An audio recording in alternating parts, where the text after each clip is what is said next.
The summer sun blazed high above the scrubby hills of our family ranch, turning the gravel on our long winding driveway into little shards of light. The kind of heat that makes the air waver like it's holding its breath. And that's exactly how it felt, like the whole damn ranch was holding its breath, waiting for something ridiculous to happen. And it did. The screech of tires on gravel sliced through the stillness, followed by a deep metallic clang. A sound that would mark the beginning of one of the most bizarre, petty, and frankly hilarious neighborhood showdowns I'd ever witnessed. There, nose first into our automatic gate, sat a cherry red SUV with chrome rims that probably cost more than my first year of college. Smoke was puffing out from under the hood, and steam hissed like an angry snake from the grill. And standing just outside the driver's side, flapping her arms like a goose on fire, was her, Madeline Kruger, self-proclaimed queen of the HOA and scourge of all things that don't align with neighborhood aesthetic. Now, I'll admit, our ranch isn't part of any planned community. We're on the outskirts, out where properties have names instead of numbers and gates don't come with smiley welcome signs. But that never stopped Madeline. She'd taken it upon herself to patrol extended neighborhood zones, a phrase she probably made up to justify driving out here in her yoga pants and Prada sunglasses. She said our gravel road feeds into the community's image, and had the nerve to tell Grandpa that his rusted windmill was visual clutter. This woman once left a passive-aggressive note on our mailbox because we had a faded flag hanging in July instead of a new one. So, you can imagine my lack of surprise when she came barreling down our private drive uninvited, past the no trespassing signs, and straight into a gate that, by the way, closes automatically for a reason. I was in the barn when I heard it, wiping down tack gear when the clang hit my ears like a starter pistol. I dropped the saddle, stormed out, and saw the plume of dust rising. Madeline was pacing in front of her car, yelling into her phone like she was summoning a SWAT team. Her SUV was wedged halfway between the gate arms, and she kept glaring at the keypad like it had personally insulted her ancestors. "This is unacceptable. I demand someone come fix this gate immediately," she screeched. I was about to tell her that the gate worked perfectly fine until she decided to floor it like she was escaping a hostage situation. But then Grandpa beat me to it. From the porch, wearing his tattered Vietnam vet cap and cradling a glass of sweet tea like it was a loaded shotgun, Grandpa hollered, "You hit it, you fix it, lady." His voice carried across the pasture like a warning shot. Madeline didn't even flinch. She just pointed at the gate and yelled, "This violates access codes under neighborhood compliance." Grandpa took a long sip and muttered, "This ain't a neighborhood. This is a ranch, sweetheart. You're about a county line too far."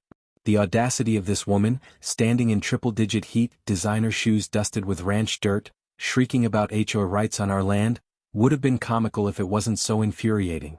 And she kept going. I was trying to verify a perimeter infraction. "That gate is a hazard," she snapped. I looked down at the gate.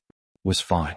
Bent slightly, sure, but it had done what it was supposed to, closed behind my truck and stopped unwanted guests. Especially ones like her.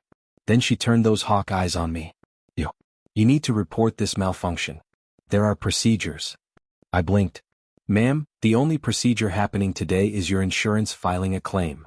Her jaw dropped so hard I thought it might fall into the gravel. That's when she made the mistake of calling 911, not to report her own accident, but to say she was being illegally detained on a public road. Let me be very clear, this was a private ranch road maintained by us, with a deed older than her Botox treatments.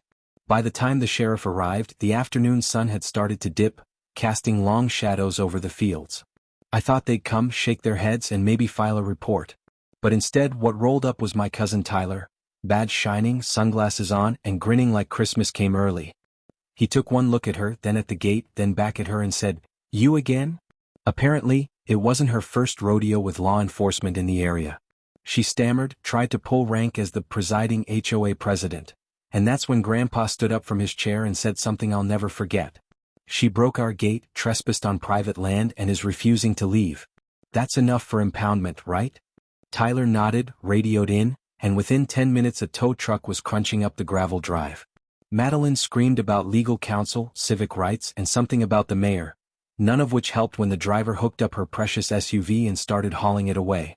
And that, dear reader, is how a gate, a ranch, and a very annoyed Vietnam vet grandpa ended up schooling the most self-righteous HOA president in 3 counties. Before we get any deeper into this suburban saga turned country standoff, let me introduce the cast of characters in this accidental showdown. First there's me, Jake. 32, stubborn as a mule, fourth-generation rancher trying to hold onto the land my great-grandfather built with his bare hands and busted knuckles. I didn't go to college to be a rancher, but life has a funny way of dragging you back to your roots whether you're ready or not. After Mom passed and Dad moved to Arizona with his new wife, who insists on being called Moonlight, someone had to look after Grandpa and the land. So I traded city life for dust, diesel, and early mornings. I'm not complaining. There's peace here, a kind of bone-deep clarity that only comes from land you sweat for. But peace has its enemies, and that's where the HOA comes in. To be clear, our ranch, Lone Cedar, sits on the edge of what the city calls a developing corridor. What that really means is rich folks from the suburbs keep pushing their picket fence dreams outward, swallowing up farmland to build identical beige boxes with names like Maple Creek or Sage Hollow. A few years ago, the HOA from one of those McMansion clusters decided that, since our private road technically connected to a county access point, we were now part of their extended jurisdiction. Total nonsense, of course. But tell that to Madeline Kruger, the fire-breathing dragon lady with a clipboard in one hand and a cease and desist letter in the other. Madeline isn't just the HOA president, she is the HOA. The board might have other names on it, but make no mistake, she runs it with an iron fist and a wine spritzer.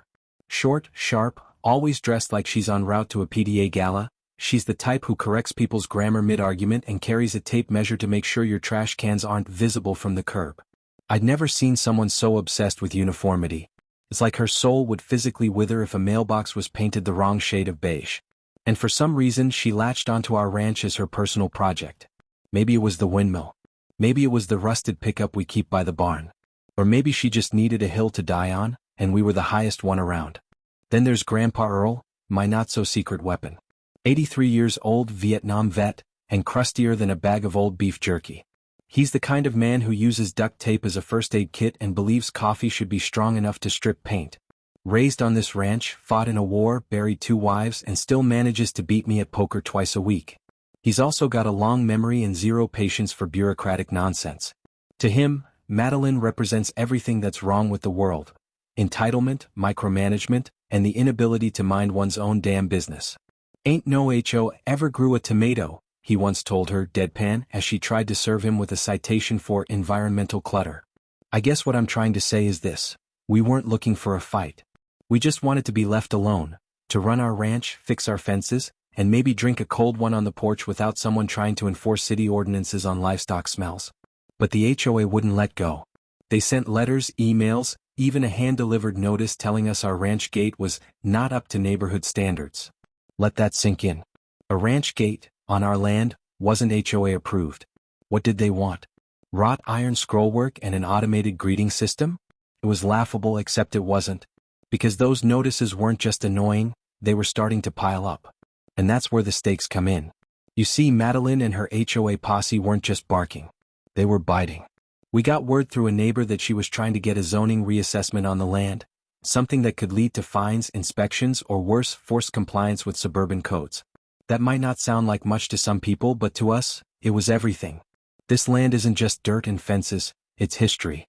It's where my mom grew up, where Grandpa built his first barn, where I learned to ride a horse before I learned to drive. The idea of someone from a half-baked housing development telling us how to run it? That was unacceptable. And it wasn't just us. Other folks around here were starting to feel the squeeze.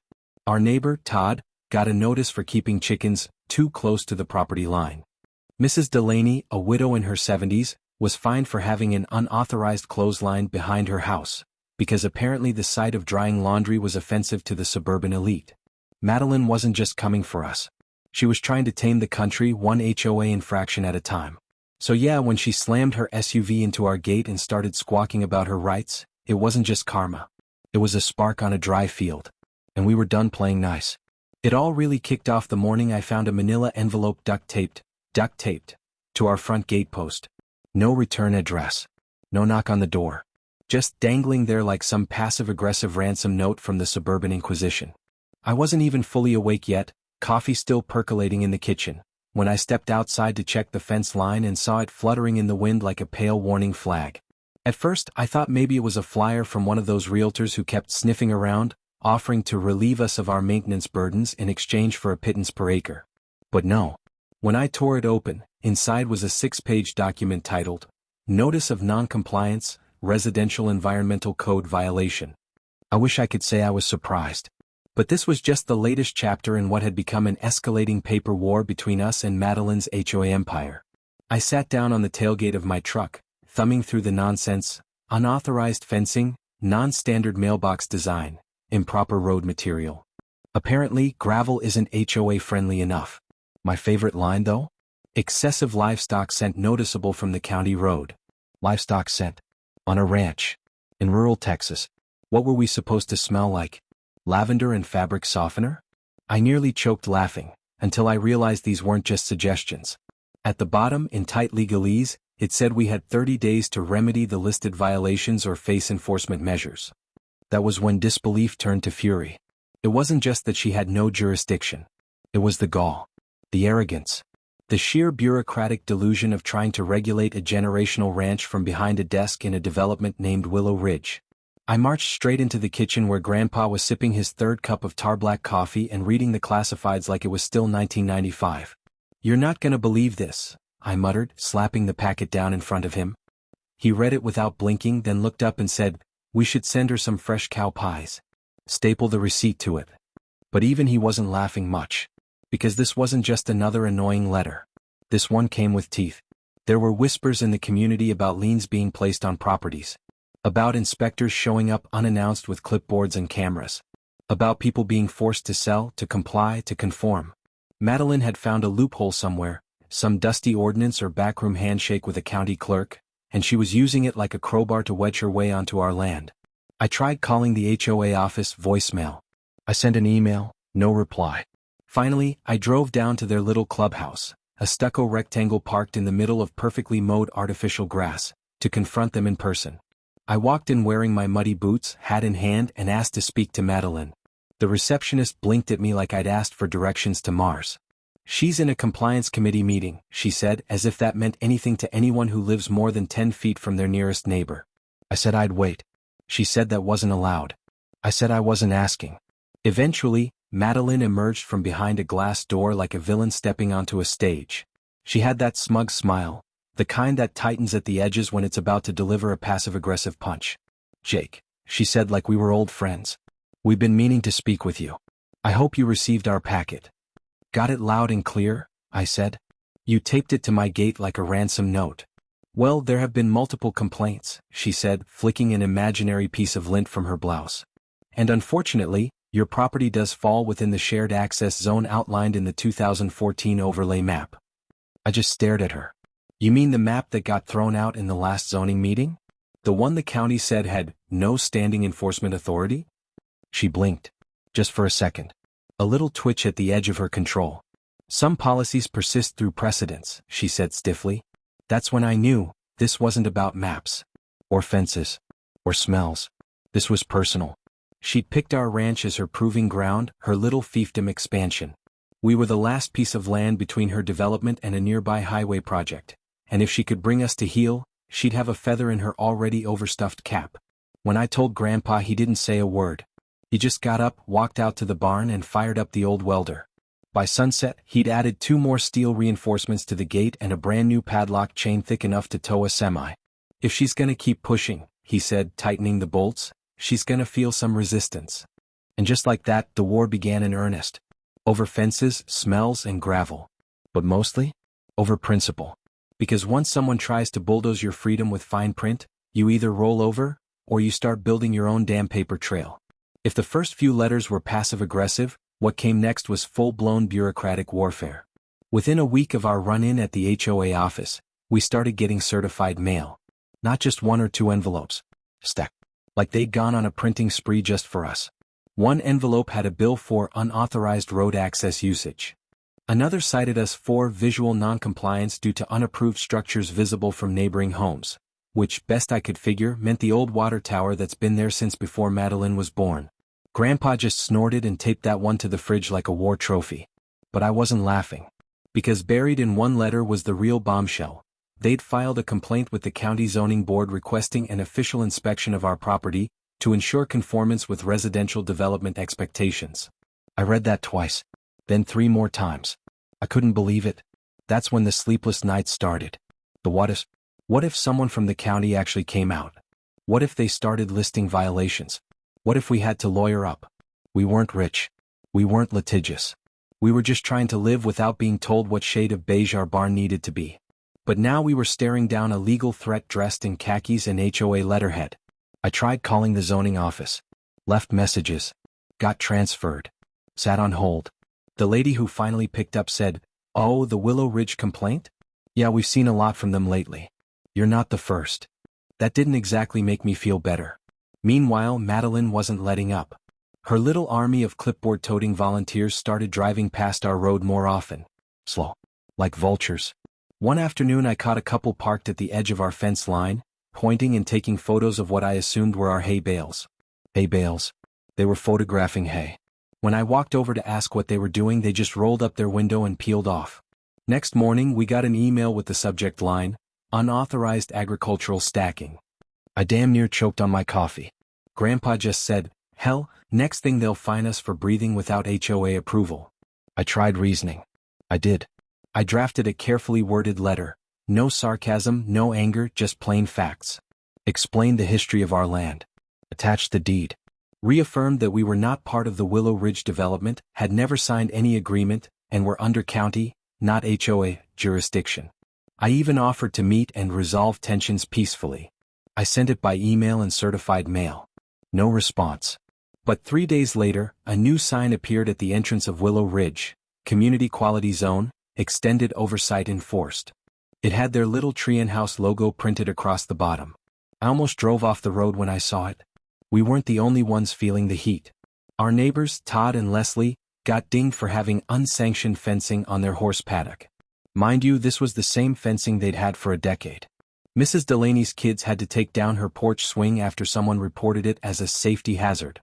All of a sudden, everyone around us was tiptoeing, looking over their shoulders like we lived under HOA martial law. But unlike us, most of them had at least signed some document when they bought in. We hadn't. We were being roped into a circus we never bought a ticket for. The stress started to build. Every knock on the door made my stomach twist. Every unknown number on my phone made me brace. Even Grandpa started sitting out on the porch more often, rifle leaned against the wall, not in a threatening way, just in his usual "I dare you" stance. We weren't scared exactly. But we were being pushed. And when you push ranch folks too hard, you don't get surrender, you get resistance. Even the cows seemed irritated, though that might have just been the heat. Then came the inspection. Or at least that's what the guy called it when he pulled up in a county-marked truck and started walking our fence line with a clipboard. I came out to meet him, boots crunching through the dry grass. "You lost?" I asked. He looked embarrassed. Said someone from Willow Ridge had filed a formal complaint and the county was required to at least document the area. I asked him what law we were supposed to have broken. He flipped through his papers, shrugged and said, "Honestly, I don't know.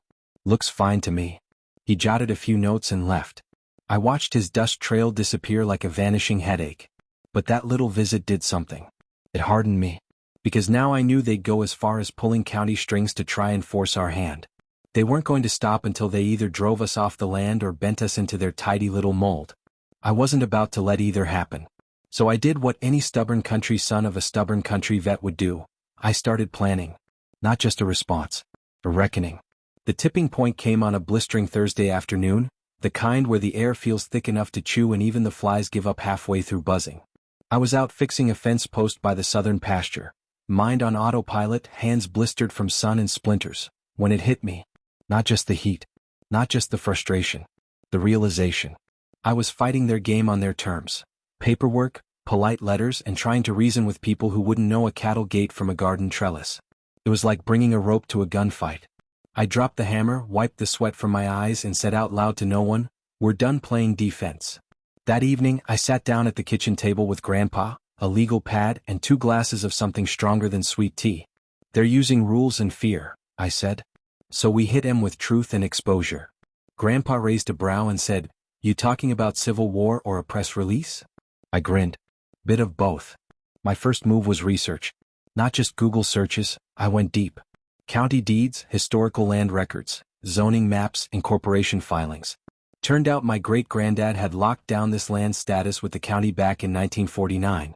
The ranch was zoned as agricultural exempt legacy property, meaning it could not, under any circumstances, be incorporated into a residential zoning district without signed consent from the landowner. It was like finding a golden ticket. I printed 5 copies of the deed, stapled the exemption paperwork to each one, and mailed them to the HOA, the zoning board, the county commissioner, and yes, even Madeline herself. But that was just the appetizer. While digging through old files, I came across something that made me stop mid-scroll. A community newsletter from 5 years ago that Madeline had sent to her HOA members. In it, she bragged about expanding the sphere of influence of Willow Ridge. She even mentioned partnering with local developers and county planners to secure long-term property access. And guess whose name was on the footnote of that proposal? None other than her brother-in-law, a junior planning assistant at the county office. Bingo. I called in a favor from a buddy I used to know from school, worked IT now at the county office. Told him what I was looking at, and he agreed to dig through old meeting minutes. What he found? A request, denied, 2 years ago, where Madeline had tried to get a portion of the unincorporated land surrounding Willow Ridge rezoned without notifying the landowners. Buried. Ignored. Probably because it didn't pass. But she never stopped acting like it had. She was building her HOA kingdom on bluff, ego, and silence. So I decided to speak up. I typed up everything. Dates, quotes, ordinance numbers, old property deeds, everything. And then I submitted it all in a formal complaint to the county ethics board, accusing Madeline and the HOA of abuse of influence and attempted zoning manipulation. Just filing it wouldn't get her dethroned, but it would start the fire. I also sent a copy, and signed, to every HOA household in Willow Ridge. No threats. Just facts. Did you know? In bold at the top, followed by bullet points, highlighted excerpts, and a final line that read, "This is what your dues are funding." But I wasn't done yet. I called a town hall meeting. Not official, not sanctioned, just a community gathering at our barn with folding chairs, lemonade, and a projector I borrowed from the school. I invited everyone. Neighbors, ranchers, even a few quiet Willow Ridge folks who I suspected weren't fully on board with Madeline's HOA crusade. And I laid it all out. Grandpa stood beside me like an old sheriff backing up the new deputy. I played videos of Madeline's SUV parked on our property, showed drone shots of the arbitrary, oversight zone sign she'd planted on the road. I even read aloud from the HOA charter itself. The part that stated HOA jurisdiction ended at the final paved cul-de-sac, more than half a mile from our gate. People started whispering, nodding. One man from Willow Ridge stood up and said, "We didn't approve that sign." A woman gasped when she saw the ethics complaint. Another couple admitted they'd received letters but never realized how far Madeline had taken it. It was like watching the fog lift. I ended the night with one final thought. "We're not trying to start a war," I said. "We're just trying to keep our land from being swallowed by people who've forgotten what it means to mind their own damn business." The room broke into applause. Honest, slow building from people who didn't even clap at church potlucks. I looked over at Grandpa, and for the first time in weeks, I saw him smile without sarcasm. That's when I knew we'd stopped being victims. We'd started something bigger. In the weeks that followed Madeline's roadside meltdown and the tow truck's glorious retreat, life on the ranch shifted back into something that felt, finally, like normal. Not the kind of normal where everything's perfect. Our fence still leaned a little in the west field, the well pump still groaned when it was tired, and the goats still treated the barn roof like their personal playground. But it was our normal. And more importantly, it was no longer under siege. The letters stopped. The late-night patrols vanished. Even the HOA Facebook page went oddly quiet, like someone had pulled the plug on all the manic overreach. One morning I walked out to the gate, just to check, half expecting some new decree to be duct-taped to the post. But all I found was sunlight hitting the steel, the quiet chirp of grasshoppers, and a single yellow flower that had pushed through the gravel beside the wheel track. Peace doesn't always arrive with trumpets. Sometimes it's a silent morning with no envelopes, no SUVs, no demands. The county sent us a formal letter 2 weeks later. Not an inspection or a warning, a thank you. Apparently, our ethics complaint had triggered an internal audit, which had revealed several other instances of HOA overreach in the area. The official wording was stiff and bureaucratic, but the message was clear. We'd helped put a stop to something bigger than just one bossy neighbor with a clipboard. They even offered to place a historical designation marker on the edge of the ranch, something Grandpa had always resisted. But this time he just looked at the letter, then at the land, and nodded. "Might not be such a bad idea," he said. "Better than having her name plastered all over the zoning board." And speaking of Madeline, she didn't vanish completely. No, people like her don't just fade into the background. they fester a little first. Word was, she tried to spin the whole SUV towing incident into some martyr story about how she was safeguarding community standards and unlawfully restrained by rural aggressors. But the board had seen the footage. The neighbors had seen the evidence. And nobody was buying what she was selling anymore. She didn't lose her house, but she lost her throne. And for someone like Madeline, that was probably the worst punishment. What surprised me most was the reaction from some of the Willow Ridge folks afterward. A few showed up with pie. Actual pie. One couple brought fresh banana cream, told us they'd lived there 5 years and had no idea the HOA was out of control. Another guy offered to help patch the north fence as a thank you. It was awkward at first, bridging the gap between ranchers and suburbia, but fences weren't the only things being mended. We swapped stories, shared some coffee, and started building something we hadn't had in a long time: neighborly respect. No forms. No rules. Just people talking like people again. And something changed in me too. Before all this, I was just surviving. Waking up, fixing what needed fixing, keeping my head down and hoping the world outside our gate would leave us be. But the war Madeline brought? It woke something up. A kind of fire. A reminder that this land wasn't just something to protect, it was something to stand for. A symbol of independence, yes, but also of tradition, grit, and earned peace. I started walking the fence lines more often, not to check for breaches but just to appreciate the quiet. To see the place not just as work but as home. A home worth defending. Grandpa noticed it too. One night as we sat watching the sun slide behind the ridge, he turned to me and said, "You did good, kid. Your mama would have been proud." I didn't have words for that, so I just nodded and stared at the horizon a while longer. Some things you don't speak, you just feel. As for the rest of the community, the shockwaves kept rolling. HOA board elections brought in new faces, folks with more common sense and less taste for power plays. The bylaws were updated, trimmed down, rewritten with transparency.